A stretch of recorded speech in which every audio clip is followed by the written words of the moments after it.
Ìsìnrú eléṣẹlẹ̀ àti ṣe iṣẹ́ ní dojú àmẹ́ dédé ní mòfin tí dé ìjọba náà mòfin èsì ní orílẹ̀-èdè Nàìjíríà that's right there are good human rights so èsì no high tí nǹkan náà lè wà we are under our rights àwa nàbẹ́ ẹ̀tọ́ wa èsì awuyewuye kan òfin náà bọ́ mu ṣiṣẹ́. Awuyewuye tó tún lọ lórí ayélujára wípé àwọn olórí ẹbí wọ́n ti gbowó fún àwọn kan wọ́n ti ṣe báyìí wọ́n ṣe báyìí bàbá ẹjọ́ ẹ bá wa sọ̀rọ̀ lórí ọ̀rọ̀. Olórí ẹbí gbowó fún àwọn lèsì. Wọ́n ní àwọn kan gbowó fún àwọn olórí ẹbí kan wípé torí náà wọ́n fẹ́ compromise àbí nǹkan kan. Owó lè gbowó olórí ẹbí ìṣàfọ̀bàjẹ́ olórí ẹbí lè mọ ọmọ ọba àwọn afọbajẹ́ rẹ̀ máa mọ ọmọ yìí kan bá mú tán wọ́n tún gbé lọ́dọ̀ state executive àwọn èèyàn dẹ́ máa gbé òfin lè gbéṣe lè mọ owó lórí ẹbí wọ́n kàn ìgbésí ayé rúmọ̀ ra wa yìí rán rí rán mọ̀ rán lè ṣe rán sọ. ṣe fẹ́ gbọ́ ó máa jẹ́ pẹ̀lú rọrùn kò sí nǹkan kan tẹ́nìkan máa ṣe sí i.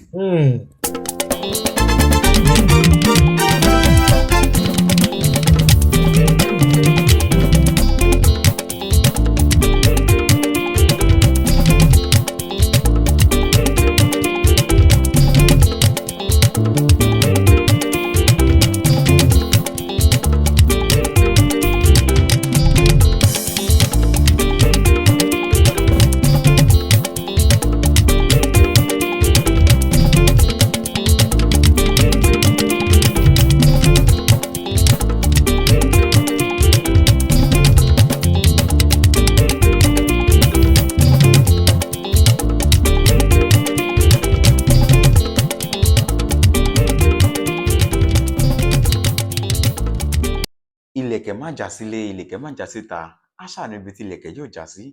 Ẹ kú dédé àsìkò yìí ní gbogbo ibikíbi tẹ́ bá ti láǹfààní láti máa wo ìkànnì yìí. Mo rọ̀ ọ́ tó bá yẹ pé ìgbà àkọ́kọ́ rèé tó máa darapọ̀ mọ́ ìkànnì yìí. Ìkànnì Lovers Arena TV nìkan ní tí ẹ já sí. Mo rọ̀ bá mi subscribe sí ẹgbẹ́ rẹ̀ ọ̀hún gẹ́gẹ́ bí àṣà mi. Ó rà máa gòkan níbẹ̀ tó ní bá máa pè nínú notification bell bá mi tẹ̀. Bó bá ti tẹ̀ tán kọ́ yóò gbọ́ option mẹ́ta kan wá. Tí ń bẹ lókè ohun tí ń ṣe option A, lí àti lí ohun tí ẹ bá mi tẹ̀. Tẹ́ bá ti tẹ̀ tán ẹ yọ̀ǹda rẹ̀ ẹ láǹfààní láti máa wo ìkànnì ní gbogbo ìgbà tí a bá ti gbé àwọn ètò wa jáde. Lórí ọ̀rọ̀ àjọba níjọba ti ìlú Ìjẹ̀bú wò mo gbọ́ ọ́díò kan ní ibì kan ó wá ṣe mí ní kàyéfì. Mo rò wípé kó má jẹ́ pé tìmí nìkan ṣo ni yóò gbọ́ ọ́díò yìí mo rò pé jẹ́ kí n mú wá fún àwọn olólùfẹ́ tèmi náà káwọn náà gbọ́ ohun tí arákùnrin yìí sọ nínú ọ́díò yìí. Lákọ̀ọ́kọ́ náà kò ń ṣe ẹnìkan ṣo péré ló sọ̀rọ̀ nínú ọ́díò yìí wọ́n pọ̀ tí wọ́n sọ̀rọ̀ àmọ́ ẹ mọ̀ wípé gbogbo pátápátá la ní èròǹgbà a sì ní èrò ọ̀tọ̀ọ̀tọ̀ nínú nípa oyè tí wọ́n fẹ́ jẹ ní ìlú Ìjẹ̀bú yìí àmọ́ àwọn arákùnrin kan wà níbẹ̀ tí wọ́n ń sọ̀rọ̀ kan ọ̀rọ̀ yìí ti ṣe gbòógì máa fẹ́ kí gbogbo pátápátá ká farabalẹ̀ kí a jókòó ká gbọ́ ohun tí àwọn arákùnrin yìí ohun tí wọ́n ń sọ.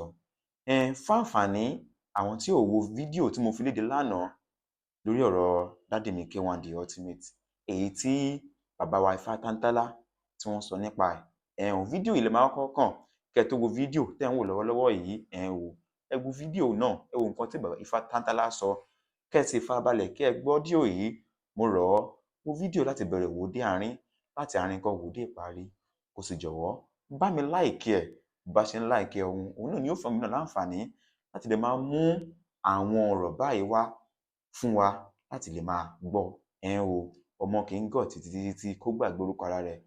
Benjamin Olúwaṣẹ́gun Olúwapamílẹ́rìn òun náà ni orúkọ mi ní kòpẹ́kòpẹ́ ẹ jẹ́ kí a lọ gbọ́ ọ́díò yìí láì fi àkókò wa ṣòfò. The man was supposed to be the king, as in, for my own side of view, the man is the record he's putting out before this time is not a good record to be, for people to like endorse for him to be there. Are you talking about behavior wise? Yeah. He's a good man. He has worked for himself to be a great musician in Nigeria and to be everywhere all around the world. People respected him. You understand what I'm saying? Yes. But in terms of to be that paramount ruler, he's the king of, Ijebu Ode is not a small king in Yoruba land. You understand me? And it's not for tout. Let me put it that way, straight up. It's not for somebody like K1. Let me just put it that I'm not from there. I'm not from there from any way. But for me, I love his music. He's a very good man. But the narrative of yes, they need somebody that is capable of addressing people, talk to people wisely. This man don't have a good character of being a leader in that type of post. You understand what I'm saying? If you check somebody like Oni Ofife now, they throw shit on him all the time and he swallow it. He's a leader, he's leading, and the that's where patient you're is coming from. Yeah. He's a very good man in terms of taking shit out of people. This man cannot take anything, and that place is going to be in mess within 1 year if you become a king of that place. That's my opinion. Because thank you, this Mr. man Lawrence. you don't have that patience. Life is a choice. You don't have So life is a choice. You understand? He's a good man. For me, he's a good man. He's a good man. He's a very good man. You understand? He's a good man, and he worked for himself. People respected him as in. But this man is. Can I come in, sir? You have said that. Hold on, let me talk, please. Let me talk. You say the same thing. Yeah. Let me land. I have a point here to prove. Please, you are going to talk, okay? We are not fighting here, okay? I'm not from there. Mr. Lawrence, I'm not ready to banter with anybody here. What I'm saying is that the scene that happened before this time by chasing a plane in the airport, all his record of beating people on stage, talking to people, and some other activities behind the scene is going to be coming out because everybody have a lot of evidence against him for him not to be that leader. They like to be a king. A king is not something that someone can just walk up to.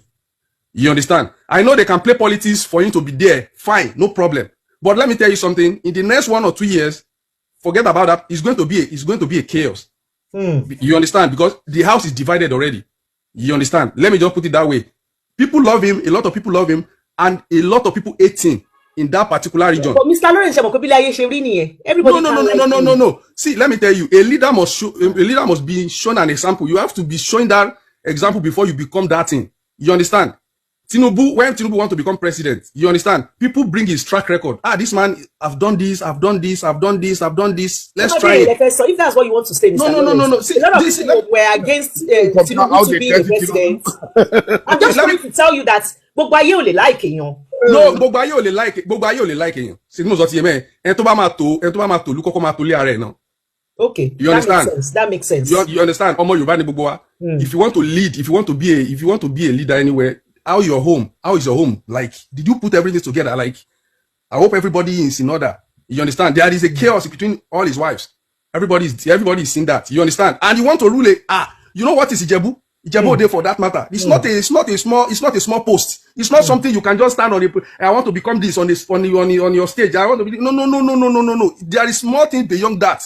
Mr. Lawrence, from Ultimate, and for a lot of people that are saying pé kíni kéwọ́n wá kiri ó lówó lọ́wọ́ kí ló wá kiri ẹ mọ̀ pé ńgbà mi ṣe báwa Yorùbá náà la ní pé téèyàn bá ti lówó tán ṣe bówó yẹn náà iyì ló dẹ̀ máa kù tó fẹ́ fira iyì wo ló tó kéèyàn jẹ Àwùjalẹ̀.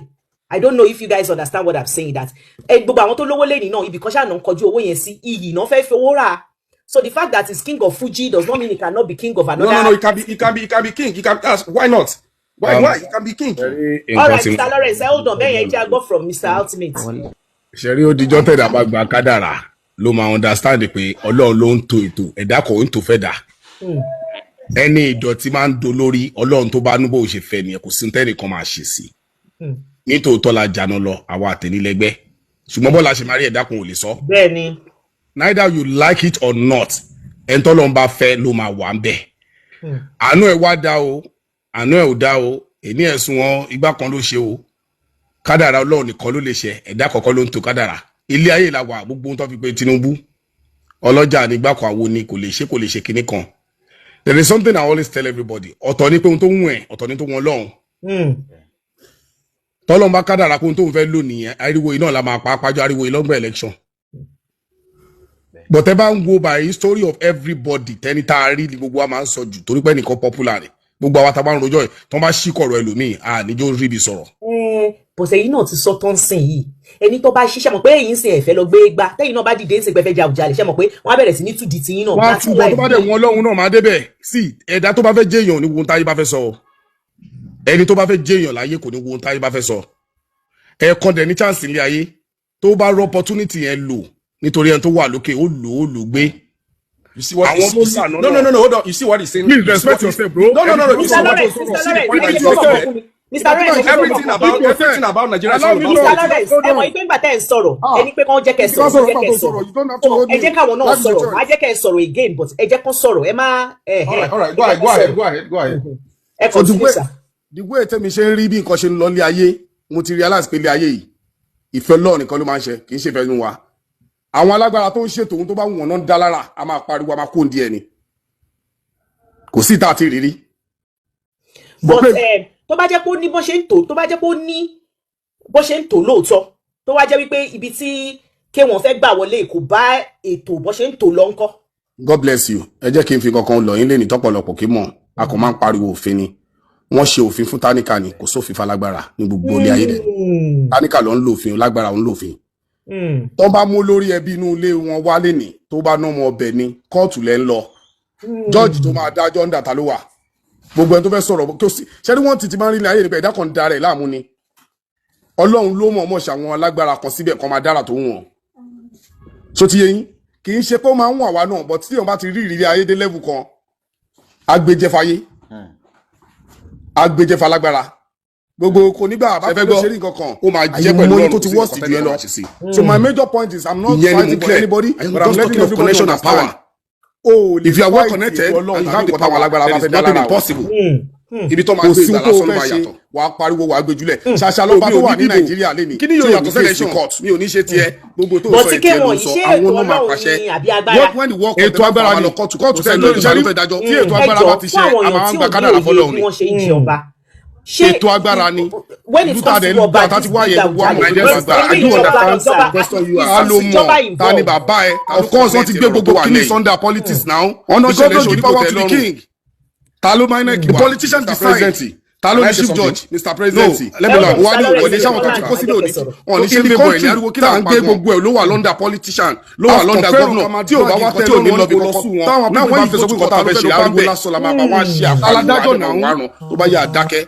Ó lè máa ń wẹ̀. So most time I just keep saying àkọ́mọ́ fẹ́ dààmú ara wa. Ọmọ fẹ́ ká máa ní understanding. Okay, let me give an example. Ẹni ó sì níbí. Má ba alágbára jù ní Nàìjíríà. Èmi lẹ́ni ìfẹ́ sí láti fi sípò. Èèyàn wá mẹ́jọ mi wá báyìí. Whatever is happen today. Tẹ́ ẹ̀ ní ṣe bá jẹ́ lóòótọ́ o.